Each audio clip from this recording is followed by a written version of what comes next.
ఆమోసు గ్రంథం 6వ అధ్యాయం. సియోనులో నిర్విచారముగా నున్న వారికి శ్రమ, షోమ్రోను పర్వతముల మీద నిశ్చింతగా నివసించు వారికి శ్రమ, ఇశ్రాయేలు వారికి విచారణ కత్తలై జనములలో ముఖ్య జనమునకు పెద్దలైన వారికి శ్రమ. కల్నేకు పోయి విచారించుడి, అక్కడ నుండి హమాతు మహాపురమునకు పోవుడి, ఫిలిస్తీయుల పట్టణమైన గాతునకు పోవుడి. అవి రాజ్యముల కంటే గొప్పవి గదా, వాడి సరిహద్దులు మీ సరిహద్దుల కంటే విశాలమైనవి గదా. ఉపద్రవ దినము బహుదూరమున నున్నదనుకొని అన్యాయపు తీర్పు తీర్చుటకై మీ మధ్య మీరు పీఠములు స్థాపింతురు.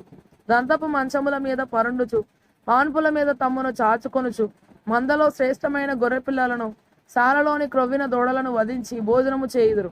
స్వరమండలముతో కలిసి పిచ్చిబాటలు పాడుచు, దావీదు వలనే వాయించు వాద్యములను కల్పించుకొందురు. పాత్రల్లో ద్రాక్షారసము పోసి పానము చేయుచు పరిమళ తైలం పూసుకొనుచుందురు గాని యోసేపు సంతతి వారికి కలిగిన ఉపద్రవమును గురించి చింతపడరు. కాబట్టి చెరలోనికి ముందుగా పోవు వారితో కూడా వీరు చెరలోనికి పోవుదురు. అప్పుడు సుఖాసక్తులు చేయి ఉత్సవధ్వని గతించును. యాకోబు సంతతి వారికి ఉన్న గర్వము నాకు అసహ్యము.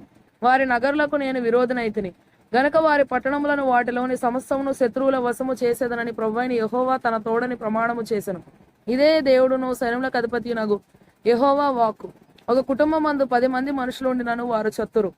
ఒకని దాయాది కాల్చబో వానితో కూడా ఎముకలను ఇంటిలో నుండి బయటికి కొనిపోవటకై శవమును ఎత్తినప్పుడు ఇంటి వెనుకటి భాగమున ఒకని చూచి ఇంటిలో మరి ఎవరైనా మిగిలి ఉన్నారా అని అడగగా అతడు ఇంకెవరనూ లేరనును.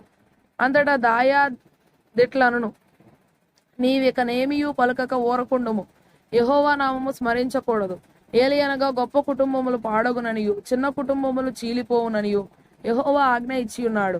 గుర్రములు బండల మీద పరిగెత్తున, అట్టి చోట ఎవరైనా ఎద్దులతో దున్నుదురా?